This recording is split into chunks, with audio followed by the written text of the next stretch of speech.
उत्तराखंड की नौनी के साथ आज हैं famous psychologist doctor Swati Mishra ji. Swati ji, Uttarakhand की नौनी फेसबुक पेज और यूट्यूब चैनल पर आपका हार्दिक स्वागत है। नमस्कार, थैंक यू सो मच। हम लोग आज स्वाति जी के साथ हैं क्योंकि आजकल के टाइम पे महिलाएं हैं, लड़कियां हैं, बच्चियां हैं, खासकर क्योंकि हम लोग उत्तराखंड की नौनी है तो उसी मुद्दे पे हम आज बात करेंगे। वो इमोशनली कहीं ना कहीं बहुत ज़्यादा वीक हो जा रही हैं और कई तरह की साइकोलॉजिकल प्रॉब्लम भी उनके सामने आ रही हैं। तो स्वाति जी विस्तार में बताएंगी कि किस किस तरह की चीज़ों से मतलब बदलते दौर में जो है वो महिलाएं गुजर रही हैं। प्लीज़ कुछ चीज़ें बताइए। देखिए, मेरे पास बहुत सारी महिलाएं आती हैं। वैसे तो बच्चों से लेकर बड़ों तक सभी आते हैं, कपल्स भी आते हैं, लेकिन ज़्यादातर महिलाएं जो हैं वो एक डर उनके अंदर रहता है हमेशा, जो कि मैंने फील किया है। हालांकि वो बहुत अच्छे ओहदे पे काम भी कर रही होती हैं, प्रोफेशनल होती हैं, फिर भी उनके मन में एक डर समाया रहता है कि अगर हम अपने गलत जो चीज़ें हमारे लिए हो रही हैं सब परिवार में या कहीं ऑफिस में भी अगर गलत हो रही तो अगर हम उसके लिए स्टेप उठाएंगे तो क्या हम उसमें जीत पाएंगे। तो ये जो कॉन्फिडेंस लो है लेडीज़ में, ये थोड़ा सा बिल्डअप करने के लिए उनको इमोशनली स्ट्रॉन्ग बनना पड़ेगा। दिमागी तौर पर जब इंसान मान लीजिए कोई प्रोफेसर है, यूनिवर्सिटी में है, प्रोफेसर है, बहुत अच्छा कमा रहा है सब कुछ, लेकिन घर वालों के साथ उसका व्यवहार जो है, घर वाले उसके साथ उस तरीके का उसको सम्मान नहीं दे रहे हैं, या ऑफिस में ही उसके चारों तरफ के लोग जो है, जैसे हमारा जो है समाज ऐसा है थोड़ा सा कि मेल्स डोमिनेट करते हैं उसमें, तो अगर वो हाइट पे जा रही, जो कि मेरे खुद के साथ भी ऐसा हुआ है कई बार कि जैसे जैसे अगर लेडी बढ़ती है ना आगे लाइफ में और उसकी प्रोग्रेस होती है, प्रमोशंस होते हैं, तो कहीं ना कहीं मेल्स के अंदर एक जेलसी की भावना होती है कि ये लेडी होके हमसे आगे कैसे बढ़ पा रही है। तो वहाँ पे लेडी को मेंटली इमोशनली बहुत ज़्यादा स्ट्रांग होने की ज़रूरत है, क्योंकि इमोशंस के साथ हर समय आप नहीं जी सकते। बहुत प्रैक्टिकल अप्रोच की ज़रूरत हो जाती है वहाँ कि आप प्रोफेशनल कलीग्स को उसी तरीके से ट्रीट करें, उनके साथ कोई अपनी पर्सनल चीज़ें शेयर ना करें, और हमेशा एक पूरे कॉन्फिडेंस के साथ आप ऐसे सामने आए सबके, भले ही आपकी लाइफ में कितनी भी परेशानियां हो, लेकिन आप सामने ऐसे आए सबके समाज के कि आप बहुत खुश हैं और आपको कोई चिंता नहीं है, कोई परेशानी नहीं है, चेहरे पे स्माइल के साथ। इसका सबसे बड़ा उदाहरण तो हमारे सामने साक्षात बैठी है जिनका चेहरा देख के कोई नहीं कुछ कह सकता। अच्छा, आजकल के टाइम में सोशल मीडिया के झांसे में मतलब लड़कियां बहुत जल्दी आ जाती है, फ्रेंडशिप हो जाती है, फिर वो इमोशनली ऐसी चीज़ें हो जाती है कि वो ना घर में बता पाती है ना बाहर। तो कैसे उन लड़कियों की हेल्प हो सकती है? देखिए, सबसे पहले मैं तो ये कहूँगी, बीइंग अ वुमेन ऑल्सो कहीं ना कहीं कुछ % तक इसमें लड़कियाँ भी दोषी हैं जी, क्योंकि वो मतलब किसी की फ्रेंड रिक्वेस्ट आई, आपने बिना सोचे समझे उसको एक्सेप्ट कर लिया। अरे कम से कम उसके बारे में जानो तो कि कहीं वो फेक आईडी तो नहीं है। सबसे पहले ये जानना बहुत ज़रूरी है कि फेसबुक वगैरह पे, इंस्टाग्राम पे फेक आईडीज़ बहुत होती हैं और हम नहीं जान पाते हैं। तो मैं बस सबसे पहले यही कहूँगी कि फ्रेंडशिप करो, फ्रेंडशिप करने में कोई बुराई नहीं है। एक तो फ्रेंडशिप एक लिमिट में रखो और अपनी लिमिट खुद बनाओ। उस लिमिट के आगे ना तो आप खुद बढ़ो और ना ही किसी को बढ़ने दो। अगर आप अपने आप को रोक के बैलेंस्ड वे में चल सकते हो तो फ्रेंडशिप करने में कोई बुराई नहीं है। दोस्ती एक बहुत ही खूबसूरत रिश्ता है, पर लिमिट आपको खुद बनानी होगी इसमें। और सबसे पहले जब आप ऑनलाइन किसी को अपना दोस्त बनाते हो तो उसके बारे में अच्छे से जांच परख लीजिए कि जो फोटो वहाँ लगी है, जो कुछ उसके बारे में उसमें लिखा है, क्या वो सही है या नहीं है। और अगर फिर भी लड़कियाँ उस चीज़ में आ जाती हैं तो उस समय वो अपने इमोशंस कैसे काबू करें, क्या राइट प्लेस है उनको? देखिए, अगर ज़्यादा आप इमोशनल हो गए हो किसी के लिए, और कभी कभी देखिए एज भी वेरिएशन होता है कि एडोलेसेंस एज एक ऐसी होती है, उसमें अगर आपको कोई अच्छा लगता है तो बहुत अच्छा लगने लग जाता है ना, तो आप ऐसा लगता है आप उसके बिना जी नहीं सकते, कुछ नहीं। एक्चुअली वो क्रश होता है, फर्स्ट क्रश होता है लाइफ का।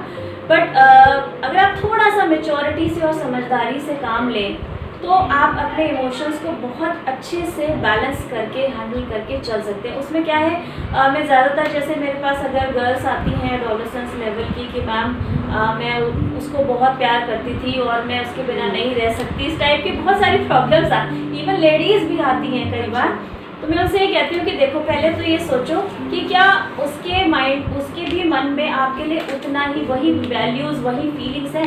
सबसे पहले मैं उससे पूछती हूँ कि क्या वो आपकी रिस्पेक्ट करता है, दूसरी चीज़ मैं उससे पूछती हूँ उसकी अप्रोच कैसी है। देखिए अप्रोच 2 टाइप की होती है और हर लड़की जानती है कि कौन सी अप्रोच सही है और कौन सी गलत। बिल्कुल। तो अगर फिजिकल अप्रोच है तो वो लड़का कहीं भी सही नहीं है। मैं ये नहीं कहती फिजिकल अप्रोच गलत है, लेकिन एक टाइम के बाद जो आपके जो एज ग्रुप है जिसमें आप फ्रेंडशिप करना चाहते हैं, आप फ्रेंडशिप करिए, घूमिए फिरिए, सब करिए, लेकिन एक दूरी, एक डिस्टेंस किसी भी लड़की को, किसी भी लेडी को हमेशा बना के रखना चाहिए। उससे क्या होगा कि इमोशंस जो हैं, आपको इमोशनल लेवल पे कोई ब्लैकमेल नहीं कर पाएगा। बिल्कुल बिल्कुल मैम, एक चीज़ आजकल मतलब बहुत ही ज़्यादा ये चलन में चल गया है, हाई प्रोफाइल लोग हो चाहे लो प्रोफाइल या कोई भी, कि आजकल जो है अफेयर का एक जो है बहुत ही चलन चल गया है कि मतलब मैरिड है लेकिन अफेयर चल रहा है, सारी चीज़ें हैं। और आपके पास भी ऐसे बहुत से केसेस आते हैं, तो मतलब कहाँ किस मेंटल लेवल तक, किस इमोशंस तक वो महिलाएं पहुंच जाती हैं इन सब चीज़ों को लेके? देखिए एक तो एक्स्ट्रा मैरिटल अफेयर आजकल बहुत हो रहे हैं, ठीक है। उसमें ये होता है कि देखिए कहीं ना कहीं घर में कोई ना कोई अभाव जरूर होता है। उस अभाव को पूरा करने के लिए उस अभाव को पूरा करने के लिए वो लेडी अपना पैर बाहर निकालती है। अगर उसे घर में ही संपूर्ण प्यार, आदर, सत्कार मिलता है कि जो कुछ वो करती है उसको वैल्यू दी जाती है, तो वो कभी अपना पैर बाहर नहीं निकालेगी, ना ही वो जुड़ेगी किसी के साथ इमोशनली। क्योंकि एक लेडी होने के नाते मैं ये बात जानती हूँ कि अगर आपका परिवार जिसमें आप शादी होके जाते हैं, आपके पति, आपके बच्चे, आपके इन-लॉज अगर आपको इज्जत और वैल्यू देते हैं, तो एक लेडी अपने घर में ही अपना सारा संसार सजो के रखती है। लेकिन अगर वो उसको वहाँ नहीं मिलता है और लेडी ज़्यादा इमोशनल और सेंसिटिव होती है, तो उसका पैर बाहर निकलता है और उसी में हो जाता है उसका एक्स्ट्रा मैरिटल अफेयर। बुराई तब तक नहीं है जब तक वो उसका असर उसके अपने घर, बच्चों पे और हस्बैंड पे नहीं आ जाता है। देखिए दोस्ती, फिर मैं वही कहूँगी, दोस्ती की एक लिमिट होती है, अफेयर की भी वही लिमिट मैं बताना चाहूँगी कि अगर आपको किसी अपने कलीग के साथ ही मान लीजिए बात करके अच्छा लगता है, वो आपको अंडरस्टैंड करता है, समझता है, तो उस दोस्ती में, उस अफेयर में कोई बुराई नहीं है। लेकिन वही दोस्ती अगर उसके घर को, भाई उसके भी बीवी बच्चे हैं और आपके भी घर वाले हैं, अगर वहाँ प्रॉब्लम क्रिएट होनी शुरू हो जाती है तो वो एक गलत ही स्टेप लेंगे। फिर भी ये है कि लेडीज़ नहीं रोक पाती हैं अपने आप को, इमोशनल लेवल पे वीक पड़ जाती हैं। वहाँ स्ट्रॉन्ग करने की ज़रूरत है कि आप अपना नज़रिया और अपना इमोशनल लेवल और स्पेशली अपना थॉट प्रोसेस, माइंड जो चलता है ना हमारा, अपना थॉट प्रोसेस बहुत ही पॉजिटिव और बैलेंस्ड रखें। थोड़ा सा मुश्किल है ज़रूर, बट हो जाता है, ऐसा नहीं है कि नहीं होता। एक चीज़ और जैसे मैं देखती हूँ कि आमतौर पर जो है लड़कियों को घर में झूठ बोलने जैसी मतलब चीज़ें करनी पड़ जाती है। लड़कियाँ हो, महिलाएं हो, कोई भी हो, और घर वालों से लंबे लंबे टाइम तक काफ़ी चीज़ें जो है वो हिडन रखती हैं। हालांकि घर वालों से या किसी से भी मुझे नहीं लगता कि कोई भी चीज़ झूठ बोलनी चाहिए, लेकिन मैं वो थॉट प्रोसेस जानना चाहती हूँ कि क्या उनके मन में होता है कि घर वालों से वो अधिकतर चीज़ें आज छुपाने लग जाती हैं। देखिए एक तो मन में झिझक होती है कि हम कैसे बताएं ये बात, है ना। ये कैसे बताएं वाला क्वेश्चन जो है यूजुअली इस उम्र की लड़कियां जो एडोलेसेंस पीरियड होता है उसमें उनके दिमाग में ना बहुत उथल पुथल रहती है, क्योंकि कोई भी चीज़ क्लियर नहीं होती है उनके माइंड में। एक जो है ना अधकचरा ज्ञान सा होता है, करना भी चाहती हैं और डरती भी हैं। तो वो जो है इस वजह से जो झिझक होती है, एक तो उस वजह से वो नहीं बता पाती हैं घर में। दूसरी चीज़ ये होती है उनको एक डर होता है कि अगर हम घर में बता देंगे तो हमारे घर वाले कैसा रिएक्ट करेंगे। अगर निगेटिव करेंगे तो हमें अपने दोस्त को खोना पड़ेगा। हो सकता है कि वो मतलब फिजिकल रूप में भी प्रताड़ित करना शुरू कर दें। कई ऐसे घर होते हैं जो लड़कियों को बिल्कुल अंदर बांध के रखना चाहते हैं। और मैं कहूँगी कि जो ऐसे घरों से, ऐसे परिवेश से जो लड़कियाँ निकल के आती हैं ना, जिनको हमेशा बांध के रखा जाता है घर में, वो ही आगे चल के गलत स्टेप उठाती हैं ज़्यादातर। अगर अपने ही घर में माँ बाप और परिवार वाले उनको एक अच्छा बैलेंस परिवेश दें कि बेटा ठीक है, जो तुम करना चाहते हो करो, लेकिन हमें बता कर करो और अपनी लिमिट में करो। एक ट्रस्ट जब आप डेवलप करते हो ना अपने बच्चे के साथ, तो वो ट्रस्ट आपको वापस मिलता है। उसे लगता है कि हाँ, मेरे माँ बाप ने मुझे खुला छोड़ दिया कि बेटा जो मर्जी हो करो, जो बनना है बनो, जहाँ जाना है जाओ। तो वो बच्चा सोचता है, लड़की हो या लड़का, कि अगर मेरे माँ बाप मुझ पर भरोसा करके चल रहे तो मुझे भरोसा तोड़ना नहीं है। तो वहाँ वो बच्चे कभी गलत स्टेप नहीं उठाते। फिर एक और वजह होती है कि घर का माहौल। अगर पॉजिटिव माहौल है तो बच्चा हर बात अपनी शेयर करेगा, और अगर पॉजिटिव माहौल नहीं है तो ये जो एडोलेसेंस पीरियड की लड़कियां होती हैं, ये उस झिझक के साथ ही उनके मन में हमेशा एक डर समाया रहता है कि नहीं, हम नहीं बता सकते।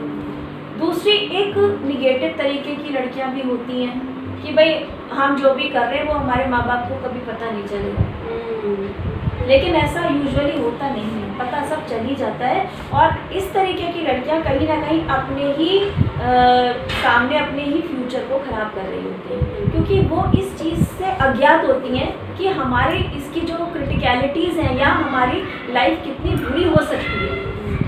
क्योंकि जिन लोगों के साथ, जिन लड़कों के साथ वो मिल रही हैं, वो आगे से किस तरीके का रिस्पॉन्स देंगे उनको, किस तरीके से उनको मिसयूज़ कर सकते हैं, वो इस बात को नहीं समझते, क्योंकि इस एज में उन्हें अधकचरा ज्ञान होता है।